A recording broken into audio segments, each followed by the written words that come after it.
Hello friends, welcome back to my channel. कैसे हैं आप लोग? आई होप अच्छे ही होंगे।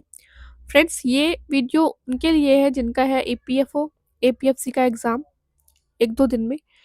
और ये वीडियो आप लोग के लिए बहुत ही इम्पोर्टेंट रहने वाला है। प्लीज़ इसको मिस मत करिएगा। इसमें हम सारे इम्पोर्टेंट टॉपिक्स की बात करेंगे। एग्ज़ाम हॉल में क्या लेकर जाना है, क्या नहीं, एग्ज़ाम हॉल में क्या स्ट्रैटेजी होना चाहिए, लास्ट डे में आपको क्या पढ़ना चाहिए। जो स्टूडेंट्स हैं मैराथन वीडियोज़ के पीछे भागते रहते हैं लास्ट डेज़ तक। और कुछ जो है ट्रिक्स की बात करेंगे सारे टॉपिक्स की। इंग्लिश हो गया, कंप्यूटर हो गया और जीएस हो गया, या फिर जो लेबर लॉज़ हैं उसमें अगर आपको ट्रिक्स लगानी है किस तरीके से आप लगा सकते हैं, उन सब की हम बात करेंगे। बहुत ही इम्पोर्टेंट टॉपिक रहने वाला है ये, लास्ट तक देखिएगा। देखिए, इस वीडियो से आप जो है वो कम माइंड में क्लियरिटी आ जाएगी कि हाँ, लास्ट जो एक दो दिन में स्टूडेंट्स कंफ्यूज रहते हैं ना, वो नहीं रहना। और जो है मार्क्स जो है वो आपके 101% जो है वो गेन होंगे। बहुत ध्यान से देखिएगा। देखिए, एक तो जो है आपको बात ध्यान रखनी है कि 2023 में कितना क्वेश्चन कट ऑफ गया था, और एपीएफसी और ईओ का, ठीक है। इस बार अभी भी स्टूडेंट्स जो हैं वो कंफ्यूज है कि एग्जाम अलग अलग होगा क्या। लास्ट टाइम अलग अलग हुआ था, बट इस बार आपका एक ही पेपर है दोनों का, ठीक है। तब 2 घंटे का जो लोग बोल रहे हैं ना कि एडमिट कार्ड तो सिर्फ हमारा ईओ का आया है या एपीएफसी का आया है, 2 एडमिट कार्ड आने चाहिए। लास्ट टाइम 2 एग्जाम हुए थे, इसलिए 2 एडमिट कार्ड आए थे आपके, लेकिन इस बार सिर्फ और सिर्फ एक ही पेपर होगा। ठीक, तो जो लोग बोल रहे हैं ना कि 85 क्वेश्चन कट ऑफ जाएगा या सिर्फ 55 क्वेश्चन ही चला जाए, एग्जाम से पहले डिसाइड नहीं होता है। क्योंकि 50% चीजें जो है वो आपकी वहाँ एग्जाम हॉल में डिसाइड होती हैं कि किस तरीके से पेपर आया है। अगर आपने पढ़ा है तो आपको वहाँ पे चीजें क्लियर हो जाएंगी कि ठीक है, मुझे कितना अटेम्प्ट करना है। अगर आपने नहीं पढ़ा है फिर तो आपको इजी पेपर भी टफ लगेगा, ठीक है। तो इस चीज में बताइएगा। नेगेटिव बहुत कर देते हैं स्टूडेंट्स। मान लीजिए 90 क्वेश्चन या 80 क्वेश्चन भी स्टूडेंट ठीक ठाक अच्छा कर रहा है, बट फिर भी वो सोचता है कि नहीं यार, 80 क्वेश्चन कट ऑफ कैसे जा सकता है, और फिर नेगेटिव में जो है वो स्टूडेंट्स फंस जाते हैं। मेरे अकॉर्डिंग जो है कट ऑफ का जो रेंज है ना, वो अगर लास्ट ईयर की जैसे पेपर आया तो ये आप ये अपर रेंज मान सकते हैं, 75 क्वेश्चन, ठीक है। अगर पेपर इजी आया इससे तो पेपर और ज़्यादा इजी आ गया तो ज़्यादा जा सकता है, टफ आ गया तो कम हो सकता है। बट ये 70 to 80 वाला जो रेंज है वो बहुत सही है आपके लिए। ये आप मान के चलिएगा एग्जाम हॉल में। अब यहाँ पे बहुत इंपॉर्टेंट पॉइंट जो मिस कर जाते हैं, हम इंस्ट्रक्शंस नहीं पढ़ते हैं। देखिए, आपको अपना ओरिजिनल फोटो आईडी कार्ड लेके जाना है, जो भी है, आधार कार्ड हो गया, पैन कार्ड हो गया, वो लेके जाइएगा।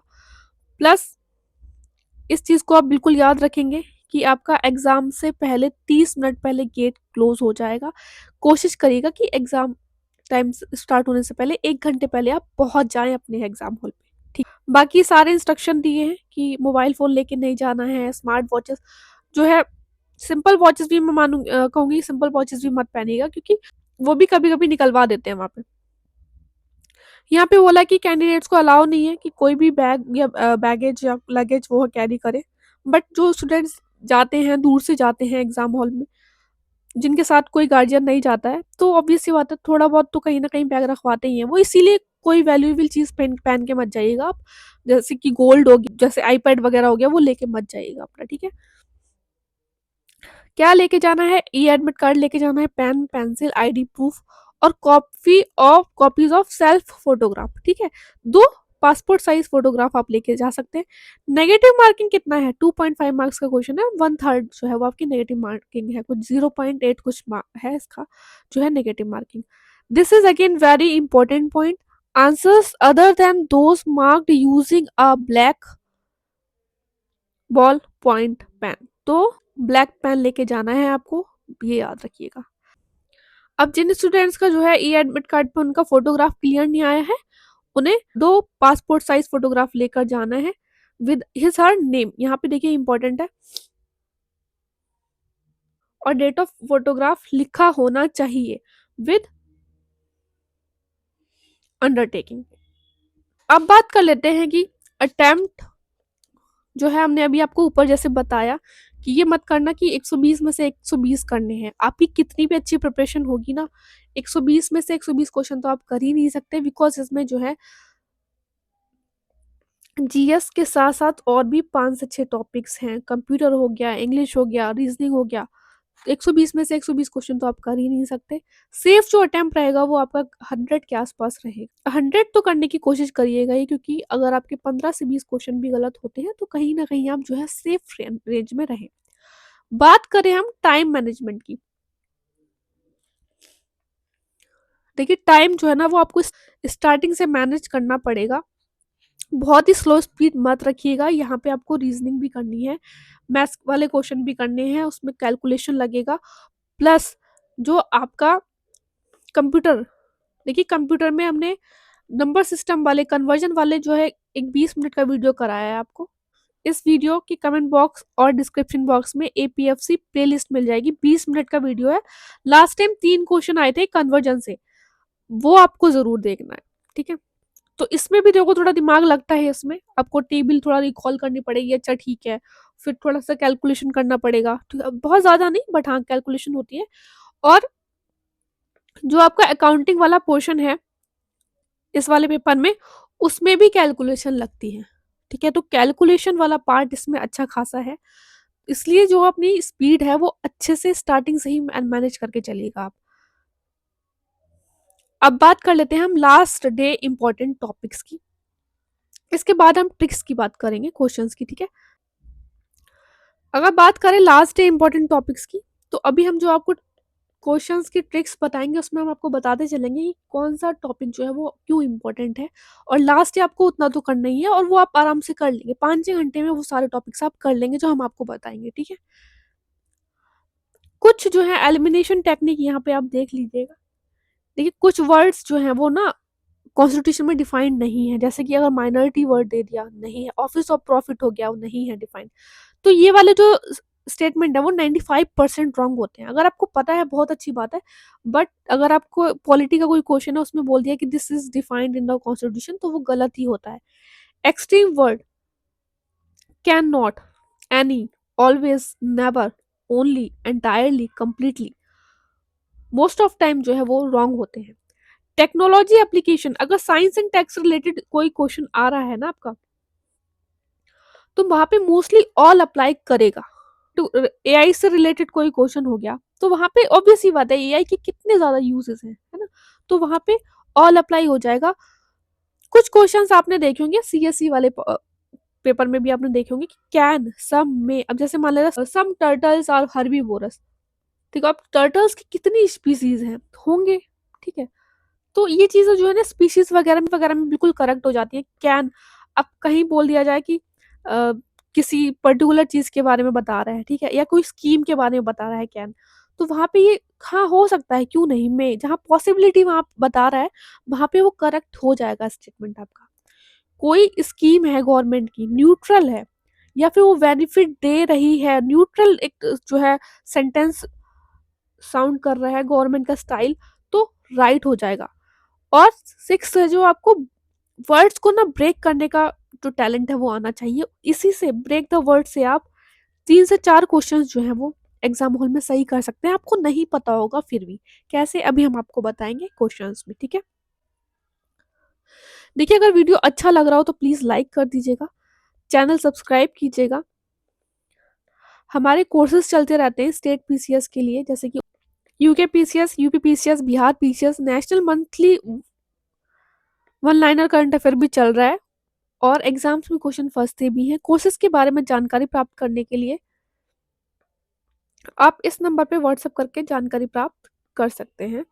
ये नंबर आपको इस वीडियो के डिस्क्रिप्शन बॉक्स में एंड कमेंट बॉक्स में भी मिल जाएगा। सबसे पहले हम यहाँ पे बात करेंगे 10 क्वेश्चंस के इंग्लिश की, कि इनका आंसर, कि इन वाले जो क्वेश्चंस को वो कैसे डील करना है आपको। और हम आपको यूपीएससी के आंसर की के अकॉर्डिंग ही बताएंगे कि यूपीएससी ने क्या आंसर दिया था। आपको हमारे चैनल पे वीडियो भी मिल जाएगी इंग्लिश पीवाई की, जिसमें 100 क्वेश्चन कराएं, जिसमें आपको 7 to 8 टाइप्स के क्वेश्चंस मिल जाएंगे देखने को। इस वीडियो के description box and comment box में प्लेलिस्ट है, वहां से देख लीजिएगा। जो 30 से 40 मिनट का वीडियो है, पता चल जाएंगी चीजें कि कैसे क्वेश्चन आ रहे हैं इंग्लिश के। यहाँ पे सिर्फ हम ट्रिक्स की बात करेंगे। अब देखिए इसमें ना इन्होंने इस टाइप के क्वेश्चंस आते हैं तो अरेंज करना होता है, ठीक है। अब इसमें ट्रिक क्या है, अरेंज करना है। अब यहाँ पे बिफोर द जज दिया है, सेंटेंस ही इनकम्प्लीट है, ठीक है। वॉज इनकम्प्रिहेंसिबल तो ये भी नहीं होगा, पी भी फर्स्ट पे नहीं होगा, आर भी फर्स्ट पे नहीं होगा। तो क्या करना है आपको, ऑप्शंस में कहीं भी नहीं है, ठीक है।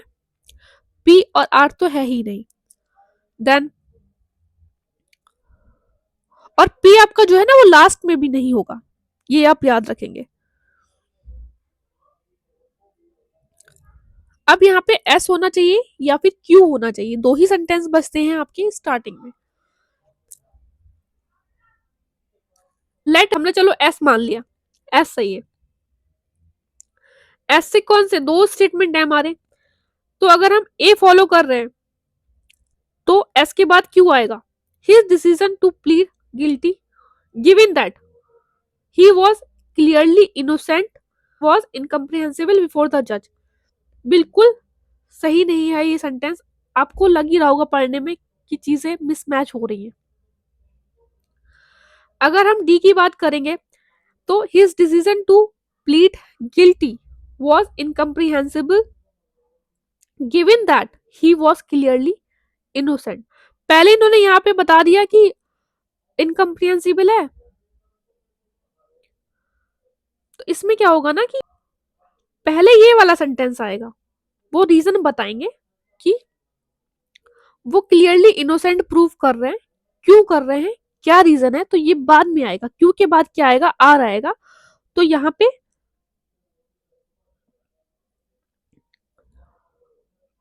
सी में आप मान लीजिए मान रहे हैं क्यू और देन एस, क्यू के बाद क्या है, एस है।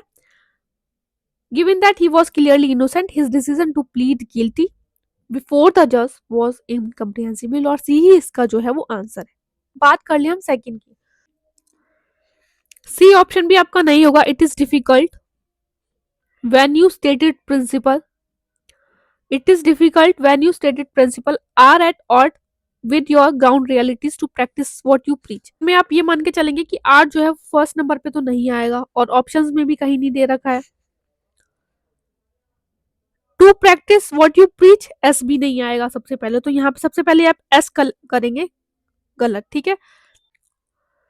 It is difficult when your stated principle, किसके बारे में बात कर रहे हैं, स्टेटेड प्रिंसिपल के, तो क्यू के बाद क्या हो गया, पी हो गया। क्यू के बाद पी जो है वो सी ऑप्शन में है, यहाँ पे आप करेक्ट कर देंगे, ठीक है। तो सेंटेंस मान के चलेंगे आपकी डिफिकल्टी की अगर बात कर रहा है दो सेंटेंस में जो क्यू दे रहा है, तो there are 50%, more than 50% possibility कि इसमें से आंसर होगा आपका। तो पहले आप इन दो ऑप्शंस को देखिएगा, ठीक है, जिसमें पॉसिबिलिटी आपको ज्यादा लग रही है। क्यू जो है वो लास्ट में नहीं आएगा क्योंकि यहाँ पे ये कनेक्ट कर रहा है, तो यहाँ पे आप ये गलत कर देंगे, ठीक है, कि क्यू लास्ट में नहीं आ रहा है। अब आप ये देख रहे हैं कि एस जो है वो दो उसमें लास्ट में आ रहा है, तो पहले आप यहाँ पे चीजें कनेक्ट करने की कोशिश करेंगे और ए यहाँ पे नहीं होगा, सी यहाँ पे होगा, ठीक है। अगेन हमने आपको बताया था कि आपको ऑप्शंस के साथ थोड़ा खेलना पड़ेंगी चीजें, बी आपने बिल्कुल कट कर दिया। देखा आपने कि एस यहाँ पे दो ऑप्शंस में है, तो थोड़ा कोशिश करिए कि एस जो है वो लास्ट में आ रहा है, यहाँ पे कनेक्ट करने की कोशिश कीजिए चीजें। हिज वेंजफुल,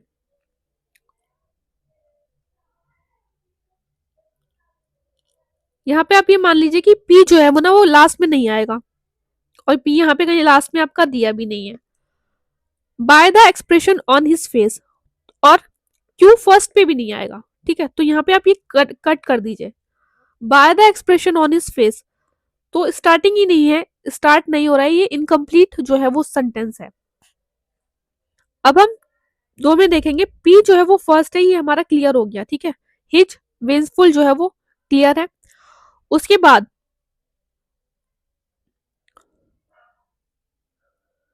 हिज वेंसफुल वर क्लियरली रिवील्ड, ये तो सेंटेंस ही नहीं बन रहा आपका, ठीक है, तो इसमें आपका जो करेक्ट हो जाएगा वो फोर्थ अपने आप ही करेक्ट हो जाएगा। अब बात कर लेते हैं ऐसे क्वेश्चंस की कि अगर आपको इनका मतलब नहीं भी पता है फिर भी आप वहां पे एग्जाम हॉल में आंसर कैसे टिक करके आओगे सही। देखिए क्लोजेस्ट मीनिंग पूछा है।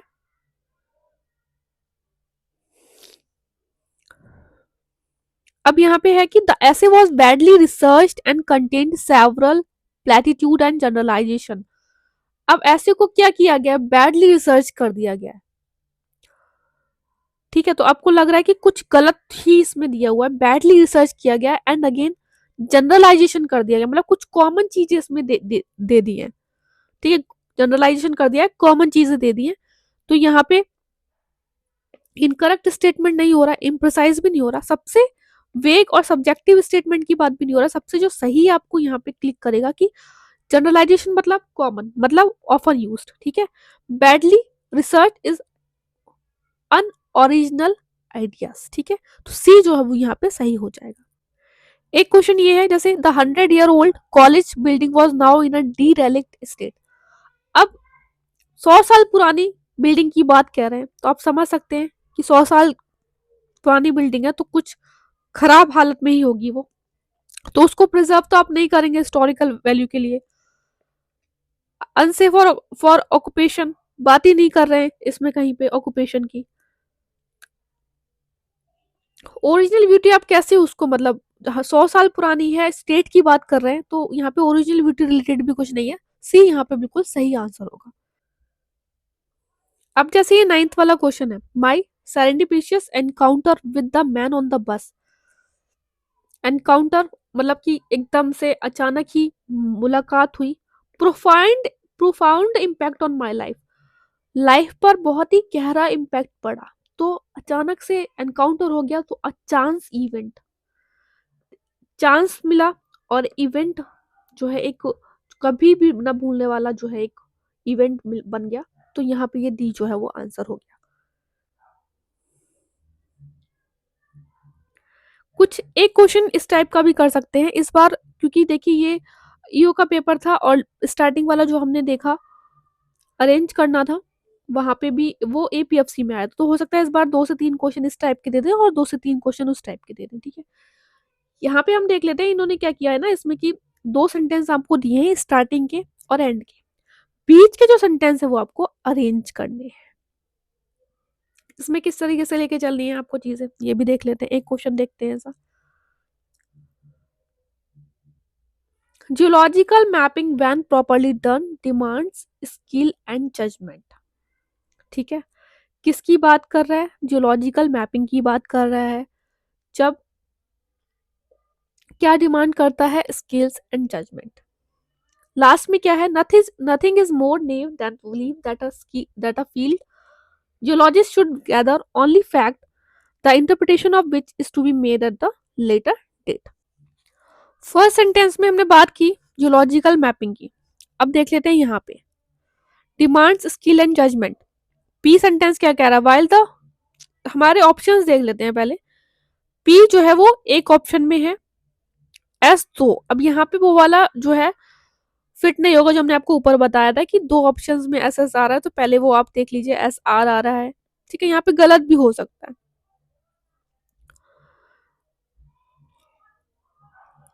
पी अगर लेंगे while the field work progresses he should conceive as many interpretation as are consistent with the known fact. अब यहाँ पे बात कर रहे थे जियोलॉजिकल मैपिंग की, जो कि बिल्कुल आप देख रहे हैं कि सेंटेंस एक पैराग्राफ है तो उसमें पहले एक पैराग्राफ स्टार्ट हो रहा है geological mapping demand skill and judgment, यहाँ पे कहीं भी कनेक्ट नहीं कर रहा है। ठीक है, तो यहाँ पे सी तो आपका नहीं होगा। देन बात करें हम ए की, ए कह रहा है geological mapping when properly done demand skill and judgment above all field. अब एकदम से ये अबव ऑल पे आ गया, बीच में कुछ चीजें होंगी जो बताएगा जियोलॉजिकल मैपिंग से रिलेटेड, स्किल एंड जजमेंट से रिलेटेड, तो ये भी नहीं होगा। ठीक है, बी आपका राइट होगा। कैसे आप एनालाइज करेंगे, बी में है आर, जियोलॉजिकल मैपिंग के बाद बात कर रहे हैं देखिए अगेन बोला ना मैंने, कनेक्ट करना है, मैपिंग की बात कर रही है। क्यों? क्योंकि ये जो मैपिंग है डिमांड कर रही है स्किल एंड जजमेंट। क्यों? क्योंकि mapping require keen observation and the knowledge of what data are significant. Connect कर रहा है सेंटेंस को पैराग्राफ में। आप देखते हैं ना अनसीन पैसेजेस वगैरह जो आते हैं, उसमें एकदम से अगर एक ही टॉपिक की बात करी, अलग अलग टॉपिक की बात करी तब तो बात छोड़िए, एक ही टॉपिक की बात किया तो वो एकदम से कुछ भी नहीं लिखते हैं, कनेक्ट करते हैं ना चीजों को। This is what paragraph mean. जहां पे आप ये चीज समझ में आ जाएगी, आप भी जो है वो बिल्कुल सही कर देंगे। अब देखिए आर के बाद भी बिल्कुल वो उसी फील्ड की ही बात कर रहा है ना, कि क्यों चाहिए होता है skill and judgment, unfold experience judgment are essential if the geologist is to evaluate properly. ठीक है, कुछ अकाउंटिंग के क्वेश्चंस की, अगर आपको वहां पे एग्जाम हॉल में नहीं भी आ रहा तो आप कैसे एकदम से ना क्वेश्चंस को देख के घबरा मत जाना। कुछ क्या करते हैं ना स्टूडेंट्स की, उन्हें लगता है कि अच्छा ये टॉपिक तो हमने किया ही नहीं है, कट मारो इसको, नहीं आएगा। एक बार पढ़ो तो सही क्या कह रहा है। देखिए इसमें दो ऑप्शंस तो आप ऐसे अपने आप ही एलिमिनेट कर देंगे।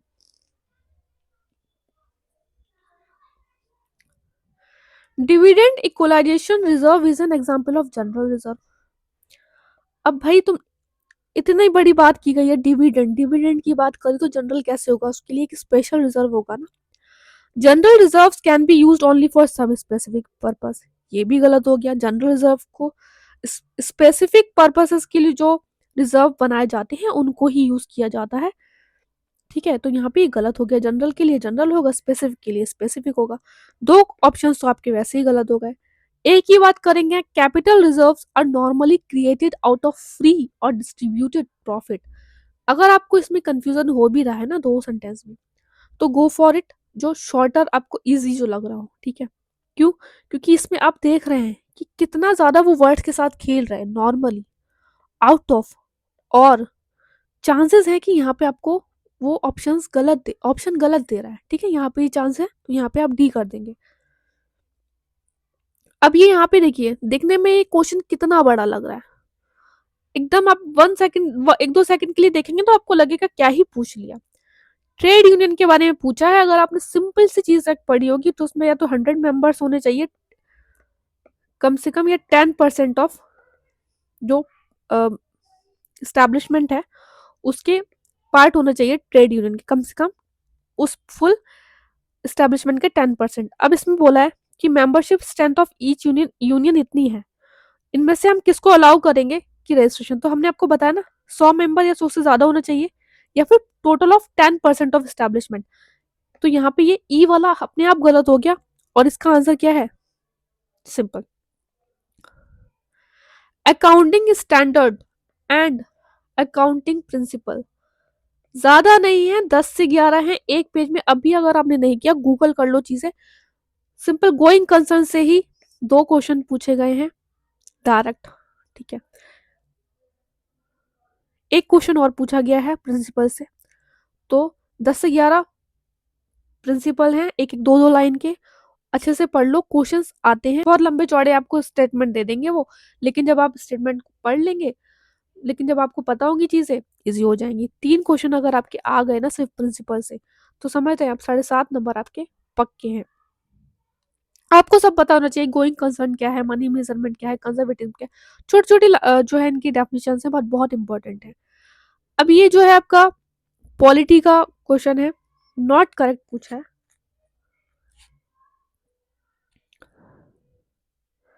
यहाँ पे एक ट्रिक ये है, जैसे हमने ऊपर आपको बताया था ना कि जो एक्सट्रीम वर्ड है वो आप रॉन्ग कर सकते हैं। एक ट्रिक ये भी है,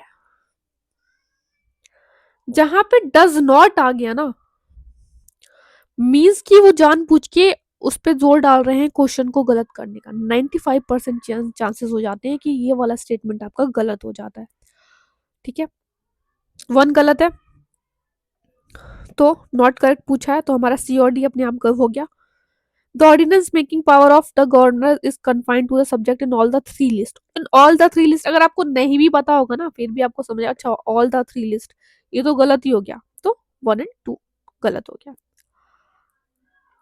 अब ये स्टेटमेंट है बिराक का, साइंस एंड टेक्नोलॉजी से रिलेटेड ये आपकी ऑर्गेनाइजेशन है। जिस तरीके से हमने आपको बताया साइंस एंड टेक से रिलेटेड कुछ चीजें हैं जो आपको ध्यान रखनी है, जैसे सम हो गया, कैन हो गया, फ्यू हो गया, ऑल हो गया। इनमें आप अच्छे से क्वेश्चन कर सकते हैं टैकल। जैसे अब ये बायोटेक्नोलॉजी इंडस्ट्री रिसर्च है, तो इसका मोस्टली जो है वो आंसर सभी होगा, ठीक है, ऑल आंसर है इसका। एक क्वेश्चन है ये लीफो और फीफो का भाई,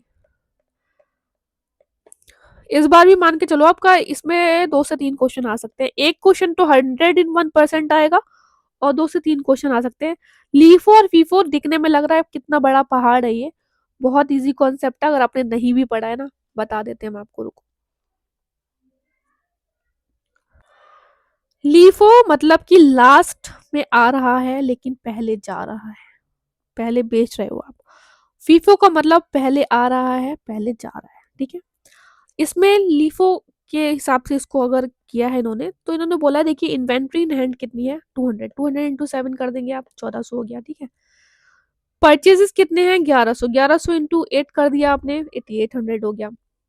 परचेजेस जनवरी 25 को कितने आए, तो 300 आए, पर यूनिट 9 रुपए है, तो यहाँ पे हो गया आपका 2700, ठीक है। अब ये सेल कर रहे हैं मतलब आउट कर रहे हैं। अब हमने यहाँ पे क्या किया, लास्ट इन फर्स्ट आउट, जो बाद में आएगा वो पहले जाएगा। जनवरी 6 में जब सेल कर रहे हैं हम 100, तो हमारे पास क्या है इन्वेंट्री में 200 ही है ना। जनवरी 1 के अकॉर्डिंग, 25 के अकॉर्डिंग लेके मत चल लेना कि ये लास्ट में 25, डेट भी तो देखो, ठीक है। तो अगर आपने यहाँ पे 100 हटा दिया, 100 इंटू 7 मतलब कि 700, मतलब कि 100 यहाँ बिक गए, 100 ही बचे, ठीक है, 100 यूनिट यहाँ पे बचे। अब जनवरी 9 को उन्होंने फिर सेल किए 200। अब ये 100 नहीं करेंगे, ये याद रखेंगे, ये पहले ये जो लास्ट वाला आया ना उसको पहले भगाएंगे, पहले हटाएंगे। तो यहां से इन्होंने 200 हटा दिए, तो यहाँ पे कितने यूनिट बचा, 900 बचा सिर्फ, ठीक। तो इसमें कंफ्यूज मत होना कि ये बचा हुआ है 100, तो हम पहले इसको निकालेंगे, भाई लास्ट है। तो अब क्योंकि पहले तो हमारे पास कुछ था नहीं ना, इसलिए हमने इन्वेंट्री वाला निकाल दिया। लेकिन जनवरी 9 तक हमारा जनवरी 8 को परचेज हो गया है, तो हमने 200 यूनिट उसमें से निकालेंगे। अब इसको आप जो है कैलकुलेट कर लीजिए, 100 यूनिट बचा, 700 इन्वेंट्री वाला, 900 इंटू 8,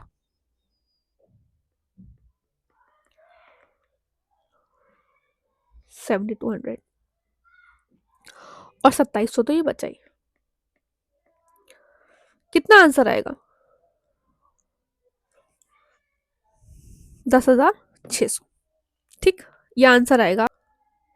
देखिए यही तो बताया ना हमने आपको कि अकाउंटिंग प्रिंसिपल जरूर कर लेना। अगेन सेकंड क्वेश्चन है अकाउंटिंग प्रिंसिपल से, गोइंग कंसर्न मतलब कि जब आप कोई बिजनेस एस्टैब्लिश कर रहे हैं, कोई एस्टैब्लिशमेंट स्टार्ट कर रहे हैं, कोई फर्म स्टार्ट कर रहे हैं, तो आप ये स्टार्टिंग में मान के मत चलो ये तो चलेगा ही नहीं, ठीक।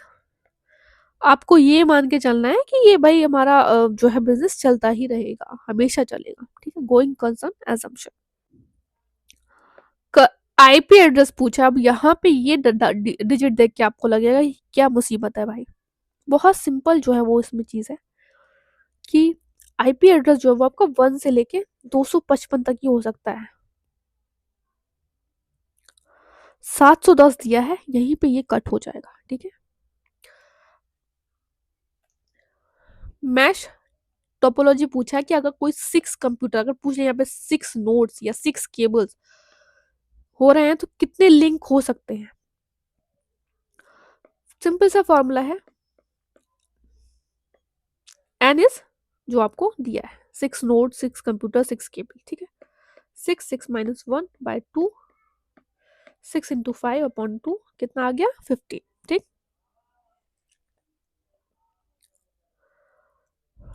अब यहाँ पे ये देखिए क्वेश्चन कह रहा है which one of the following registers contain the address. Address पूछ रहा है, नहीं भी पता होगा आपको तब भी आपको समझ में आएगा। आईआर में कहीं ए नहीं है, एमबीआर में कहीं डी डी, इसमें ए आ रहा है, इसका मतलब कहीं ना कहीं ये आंसर होगा। इस मीन्स 70% होता है, 70 to 80% होता है कि आपका आंसर बिल्कुल सही हो जाएगा। कुछ नहीं आने से बेटर है कि इस तरीके से आप 20 से 25 क्वेश्चन भी कर जाएंगे और आपकी तैयारी ठीक ठाक है तो एग्जाम आपका क्लियर अच्छे से हो जाएगा।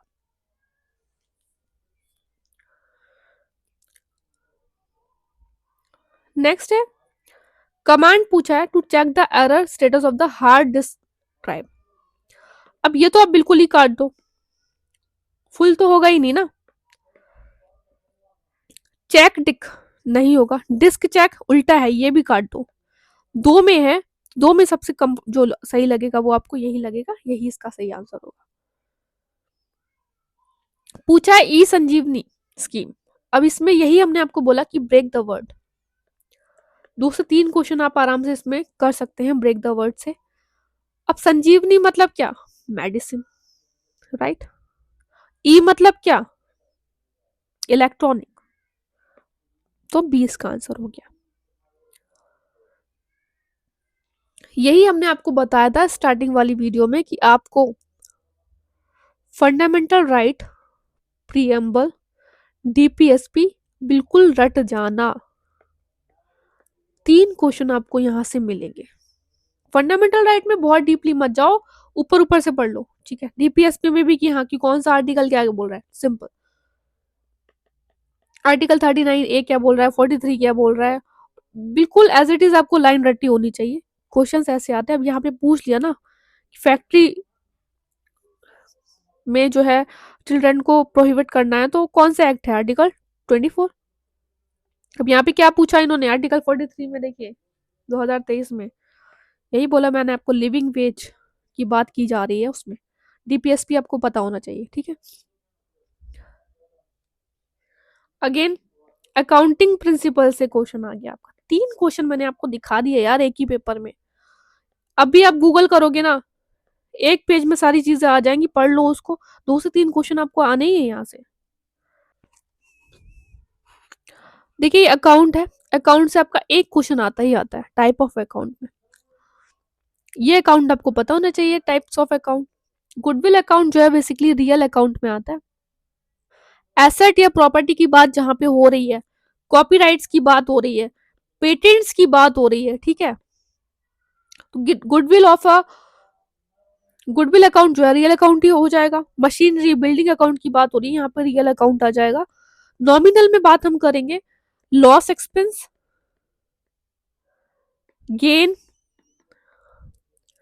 Branch account. ब्रांच अकाउंट भी देखिए आपका पीवाईक्यू पूछा जा चुका है इसमें कि किस टाइप का है, तो नॉमिनल है, ठीक है।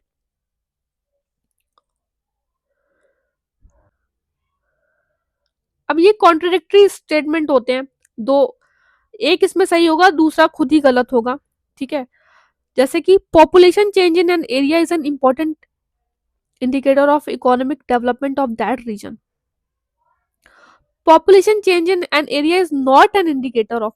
तो यहाँ पे आपको खुद समझ आ जाएगा पढ़ के कि ठीक है, एक सपोर्ट कर रहा है एक सपोर्ट नहीं कर रहा है स्टेटमेंट को, मतलब एक ऑप्शन आपका सही होगा एक गलत होगा।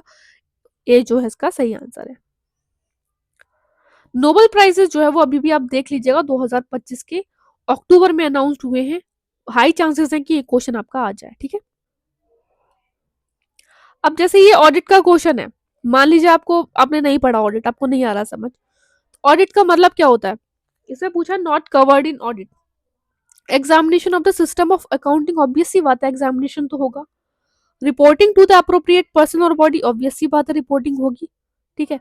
Verification of the authenticity and validity of transaction, बिल्कुल होता है। बुक्स ऑफ अकाउंट जो है ये पहला है, ऑडिट से पहले का काम होता है, अकाउंटिंग का है प्रिपरेशन वगैरह करना, ये तो ऑडिट ऑडिट बाद में होता है ना। तो यहाँ पे ये गलत हो जाएगा आपका। So this is the video, I hope आपको समझ आ गई होंगी चीजें। इंपॉर्टेंट टॉपिक्स वाला बता दिया हमने आपको क्वेश्चन कराते कराते। जितना बताया अच्छे से कल आप कर लेना, लास्ट है। आई होप आपका एग्जाम अच्छा हो। प्लीज इस वीडियो को लाइक जरूर कर दीजिएगा, चैनल सब्सक्राइब कर लीजिएगा। अच्छे से पढ़ते रहिए आप। All the best, take care.